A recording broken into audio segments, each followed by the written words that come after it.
quando você entrou aqui na SC, primeiro cargo e o seu cargo atual. Tá.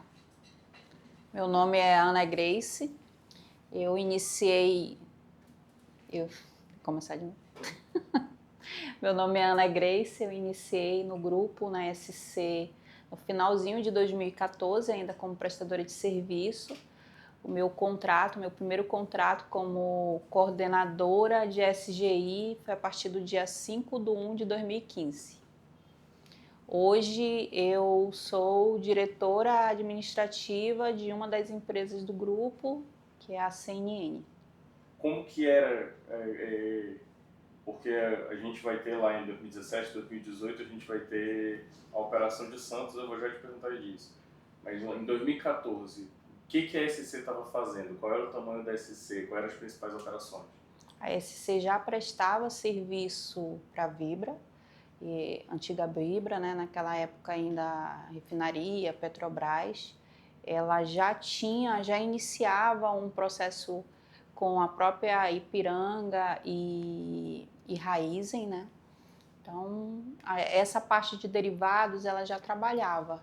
Quando foi em 2015, ela iniciou também a parte de carga geral. Então, ela já trabalhava com derivados há muito tempo e em 2015 ela tinha iniciado essa parte de carga geral. Carga geral já no modelo CNN, para Porto Velho, container, etc. No modelo CNN, mas ainda somente SC, a gente trabalhava no porto, não era no Marapatá, o Marapatá atendia a parte de derivados e a parte de carga geral ficava no porto na Ponta Negra. No Eirim? Não, é outro nome. Não lembro, não recordo não. Beleza. E aí, vamos lá, Santos. Como é que foi essa empreitada de Santos?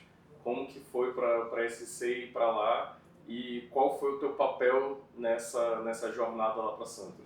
A SC em Santos, imagina, uma empresa do norte sair para o sudeste, então você já lida com toda essa parte de cultura. Foi interessante. Para a SC nós saímos não só na operação do contrato que houve, mas após isso houve alguns requisitos legais que precisavam ser cumpridos. A minha parte, como eu já trabalhava nessa parte de SGI, nós precisávamos certificar a empresa e não só a unidade operacional daqui de Manaus, mas também como a unidade Santos. E nós mobilizamos uma grande equipe para atender. Para mim foi muito interessante porque eu havia voltado da minha licença maternidade, minha filha estava super pequenininha ainda, e o seu mestre falou, olha, eu quero te transferir para Santos, vai trabalhar em Santos. Eu falei, não, nortista, né, a pegada que a família, eu falei, não, chefe, Santos não. O que eu posso agregar, o que eu posso fazer, mas eu não gostaria de mudar para lá. Ele falou, não, pensa aí num plano e me diz como que a gente operacionaliza daqui, coloca os nossos processos daqui do norte e certifica em 6 meses. Eu falei, tá bom, vamos pensar. A gente levou desde prestadores de serviço daqui, inclusive as pessoas que levantam requisitos legais que nós poderíamos ter contratado lá, elas foram contratadas aqui no norte. Fizemos uma escala de embarque porque a minha filha era muito pequena, não dava para eu ficar muito tempo lá. Então ficava algum período e voltava, e o pessoal técnico de segurança, os analistas de SGI também iam para lá. E essa mistura foi muito interessante, porque misturava lá a operação do Sudeste com aquilo que a gente sabe fazer, né, que é o nosso jeito tupiniquim e arrojado de ser aqui do Norte, e saiu a certificação, saiu a operação, saiu o VET, saiu tudo aquilo que a gente planejou. Foi muito bacana. Como foi esses anos operando lá em Santos? Foi desafiador pela distância, mas também houve um aprendizado, porque a operação de lá é totalmente diferente da nossa aqui do Norte, não só em termos de infraestrutura, é muito mais próximo, mas nós operávamos daqui de Manaus, né? A organização era daqui de Manaus. Então, houve essas indas e vindas, mas também houve muito aprendizado, houve diferentes envolvimentos, né? Daquilo que funcionava lá e daquilo que a gente sabia fazer com os nossos, na época, 40 e poucos anos, né? Aí, eu acho que o próximo marco que a gente teve foi a pandemia, Sim. E aí, logo depois da pandemia, a gente tem criação da CNN, e a CNN já, logo nos primeiros anos dela, já enfrenta duas grandes secas. Conta para mim como que foi enfrentar essa pandemia e logo depois de sair dessa pandemia, já entrar nessa grande mudança que foi o nascimento da CNN e a expansão do grupo. O interessante é que quando se começou a falar de CNN foi no finalzinho de 2019 e logo veio a pandemia. Então, a gente começou a separar, entender quem das empresas iriam ficar com esse novo projeto e quem ia seguir junto do que a SC já vivia no dia a dia. E isso já mexeu com toda a empresa, né? Então todo mundo ficava muito apreensivo com a mudança. Nós já estávamos acostumados a operar com carga geral, mas não sendo uma empresa autônoma, processos diferentes, tudo ia mudar. Então o planejamento era muito grande e logo veio a pandemia. E eu digo que a CNN ela é uma empresa muito resiliente, porque quando ela já nasceu num período que estava todo mundo doente. E era numa operação que nós não podíamos parar, porque o transporte não para, né? A gente precisava levar desde gás para o interior. Imagina parar uma operação de transporte, não tem como. E veio o home office, pode trabalhar de home office, mas como que vai fazer home office com as embarcações, com as balsas, com os empurradores? Não, a gente tinha que ir para o enfrentamento mesmo. Então as pessoas adoeciam, as pessoas precisavam entender que elas precisavam se cuidar. Então nós fomos aprender o que era necessário fazer e conseguimos, com grande esforço, vacinar as pessoas, entregar as máscaras, trabalhar com conscientização. E uma empresa que a gente precisa estar realmente trabalhando no sol, na chuva. Foi bem sacrificante, porém, depois que a gente passou pelo processo, a gente viu que era possível tudo. Imagina crescer, né, nascer uma empresa em plena pandemia e você conseguir passar por um processo. Quando foi em 2021, a gente já estava faturando, né? Eu brinco, eu digo que a gente herdou ativos da SC, a gente herdou clientes da SC, mas a forma de operar ela foi criada lá dentro da CNN, foi bem bacana, porque deu certo. Quando logo que aconteceu isso, veio a seca, né? A gente imaginou, não, a gente passou por uma pandemia, tá tudo certo. E aí veio a primeira seca, nós sofremos, mas não tanto. A gente saiu de Manaus e foi operar em Vila do Conde. Foi algo diferente, mas foi algo possível de fazer. A segunda não. A segunda, ela foi o desafio realmente da CNN, que foi sair daqui, operar em Taquatiara, operar dentro de uma outra empresa, dentro de um outro processo. Nós saíamos várias vezes aqui via terrestre para poder acompanhar o pessoal administrativo. Eu fiz questão de levar o pessoal administrativo para ficar lá em cima do pier, para as pessoas terem ideia e dimensão de tudo que estava acontecendo lá. E também foi possível. Hoje a gente, depois desses 2 anos, fica contando histórias e entendendo o quanto que a gente ganhou de conhecimento, não só passando pela pandemia, não só aprendendo na questão da seca, mas como que nós fizemos parte de um período que foi grandioso aqui para o estado, né? Imagina, a gente não parou, a gente seguiu uma cadeia específica naquele momento. Então, para a gente, que é uma empresa do norte, né, com pessoas que são pábulas, então para a gente é algo muito especial. Ana, foram 5 anos ali tendo como chefe o Marcílio. Como que era ele? Como que ele te ajudou? Qual foi a importância dele na tua carreira? Quer tocar no coração. Claro. O seu Marcílio sempre foi uma pessoa muito parecida com o meu ritmo de trabalho. Muito tranquilo, muito processo, muito legalista. Ele me ajudou muito no conhecimento. Primeiro, ele foi uma das pessoas que acreditou no meu desempenho. Tinha uma brincadeira, né, que para onde o seu Marcílio ia, ele chamava a Ana, lá vai a secretária do Marcílio. E eu achava aquilo muito interessante, porque eu era a secretária do dono da empresa. Mesmo que ele não me chamasse de secretária, para tudo que ele fosse fazer, ele me chamava para estar junto.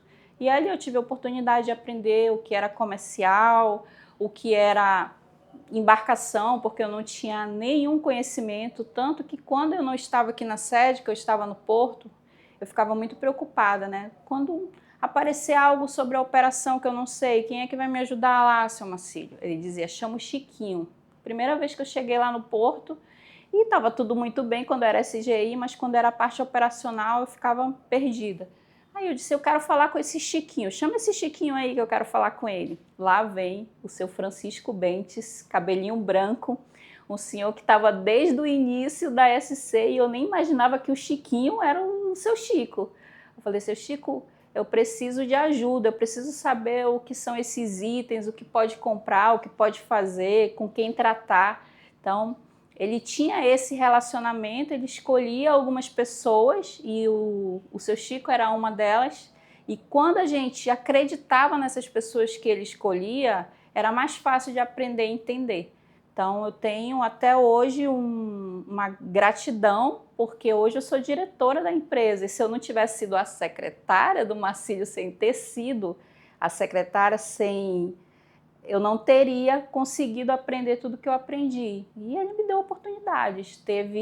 Eu saí daqui com a minha equipe inteira para Santos. Imagina, você acreditar que uma nortista vai sair daqui, vai levar 4, 5 pessoas que ele nem conhecia, que ele nem sabia da capacidade. E essa nortista ia chegar, ia certificar, ia ajudá-lo a ganhar um projeto diferente que foi Santos. Então, eu realmente sou muito grata a ele. E aí, transição para o Dodó, que aí justamente foi quando surge CNN, quando surge TGA, como que foi esse pós-pandemia aí capitaneado pelo Dodó? Entre a... Foi triste primeiro, né? Porque para a transição do seu Dodó, houve a doença e o afastamento do seu Marcílio. O seu Dodó, ele sempre foi presente, mas ele era um presente operacional. Ele aparecia no porto, sabíamos quem era o seu Dodó, ele chegava e fazia as pontuações dele operacional, mas ele não se envolvia dentro do meu processo. Então, a primeira coisa, quando ele chegou, ele falou, o que é SGI, Ana? O que a SGI traz para isso que a gente está vivendo agora? E aí eu expliquei para ele, me traz aí nomes, valores, importâncias, o que isso daí te traz? E a primeira ação dele foi dizer, não, o SGI da forma que está, a gente vai paralisar. E eu preciso de ti em uma outra área, que o seu Marcílio já havia sinalizado, mas eu ainda dentro da minha zona de conforto preferia ficar dentro do SGI. E nesse primeiro momento já foi um baque grande, porém foi um baque pensado. Não foi algo que ele chegou e disse, não, eu não quero fazer porque não é necessário. Não, eu não quero fazer porque dessa forma não é necessário. E eu quero te dar uma outra oportunidade, que você vai ver que tudo que você construiu até agora vai ser aplicado. E aí veio uma outra grande oportunidade e assim, algo que ele não estava acostumado com o meu trabalho. Ele ouvia falar do meu trabalho, mas ele não conhecia o meu trabalho. E mesmo assim ele me chamou para me fazer parte de um projeto grandioso que foi a CNN. E foi logo junto com a pandemia. E logo com a pandemia eu também tive alguns problemas pessoais, depressão, e ele, junto com a dona Carmélia, a questão familiar é muito importante para uma empresa de médio porte. Eles conseguiram identificar algo em mim que eu não tinha visto. E ficaram do meu lado, houve todo um apoio emocional e hoje eu estou aqui firme e forte, depois de 3 anos de processo. Então, o seu Dodó, além de ter acreditado em mim como profissional, ele também me deu um apoio pessoal que talvez em outras empresas a gente não achasse. Ana, estar num grupo que carrega o nome de uma mulher ribeirinha e que junto com a família dela cresceu, sucedeu, para ti como uma diretora mulher que é líder de várias mulheres dentro desse grupo, qual é a importância disso para ti? Ela é grande, primeiro, o propósito e a forma da nortista, não só da pessoa do norte, mas da nortista em si, ela é muito pesada. Porque imagina, a Dona Socorro, ela carregou esse DNA para dentro da empresa. Então, os filhos, as pessoas que hoje passam aqui, os netos e todas as outras pessoas ligadas à família, elas trazem isso, mas os funcionários também. Então, a gente é aquela pessoa que cuida, nos momentos de dificuldade, todos se unem, e isso é muito da SC, da CNN, da TGA, da Norte Terminais, que está entrando agora. E isso veio da família Carvalho, isso veio ali da Dona Socorro, que ensinou para o seu Marcílio, que ensinou para o seu Dodó. Eu realmente não conheço os outros filhos, mas os dois que eu conheço e a Dona Carmélia, eles trouxeram isso do que o seu Dodó pai e a Dona Socorro trouxe. Imagina isso, é um propósito grande para as pessoas que hoje trabalham comigo, quando eu digo que foi possível eu crescer e aprender para elas que são mães, mulheres, donas de casa e que trabalham fora e que principalmente são do norte, elas se identificam com isso. Uma vez a Dona Socorro foi visitar o porto já onde a gente está na CNN e aí eu fui mostrar para ela como que tinha crescido, como que tinha mudado do que era antes para o que estava agora. E perguntei: o que a senhora quer, Dona Socorro? Ela disse: eu quero um café. Eu falei: nossa, que legal, eu gosto muito de café também, vamos tomar um café juntas. E pegamos um café, fomos olhar o rio. E naquele momento ela olhou e ela disse: nossa, eu estou muito emocionada de estar aqui conversando contigo, mulher que está trabalhando, né? Tá deixando teus filhos em casa, eu não te conheço direito, mas imagino que você tem uma família e está aqui, é tão difícil. Eu falei: realmente. E ela me contou uma história, ela disse: eu criei meus filhos com muita força e resiliência. Você imagina que, tá vendo aquela balsa que está passando lá na beira do rio? Imagina aquela balsa cheia de boi. E nós ficávamos com um certo movimento muito pequeno para passar ao lado, para que não passasse junto ali com os animais. E ali o menino corria, eu tinha que puxar o menino pelo cabelo, o menino podia cair, e realmente aconteceram acidentes, né? E ela contou que o seu Dodó, em dado momento ali na balsa, o animal passou por cima e ele quebrou a perna. E aí ela ficou muito emocionada com aquilo. E ela falou muito dele. Ela falou: olha, ele é um menino de bom coração que cuida de mim e vai saber cuidar de vocês. E realmente é isso que acontece. Hoje ele cuida da gente também. E a gente retribui com o nosso trabalho. Ana, futuro. TGA está chegando agora. Bebezinha, né? Ainda está na gestação. Qual é o futuro da SC? O futuro da SC, ela continuar sendo a nossa mãe, né? Eu brinco que ela é a nossa mãe, ela é o nosso DNA, é dali que a gente tira as forças, é dali que a gente olha para trás e sabe que tem futuro para frente. E quando ela fala em grupo, eu brinco que a Norte Terminais, ela é um projeto futuro que a gente vem construindo, mas ela é algo diferente do que nós não fazemos. Mas é o que a SC gosta de fazer. Ela nunca fica fazendo a mesma coisa, ela sempre está próxima ao futuro, né? Está juntando vários segmentos, olhando aí nesse momento para grãos, passando ali por carga geral, sendo esse processo mãe ali dentro da parte de transporte de derivados e outras cargas de combustíveis. Imagina a Norte Terminais juntando tudo isso. Fora outros projetos, né, que a gente tem que conter os nossos chefes. Então, é emprego gerado, contribuição realmente para a parte da região norte, com todas essas mudanças que a gente vive, ou de governo, ou de reforma tributária, a gente sempre está muito antenado e a empresa ela contribui com esse crescimento na região, seja ela de emprego, seja ela atendendo aquilo que, por exemplo, a gente fez aí nesse período da seca. Então, nós somos diferenciados. Obrigada. Ana, muito obrigado. Obrigada. Isso porque eu não gosto de falar, né? Todo mundo bem treinado, velho.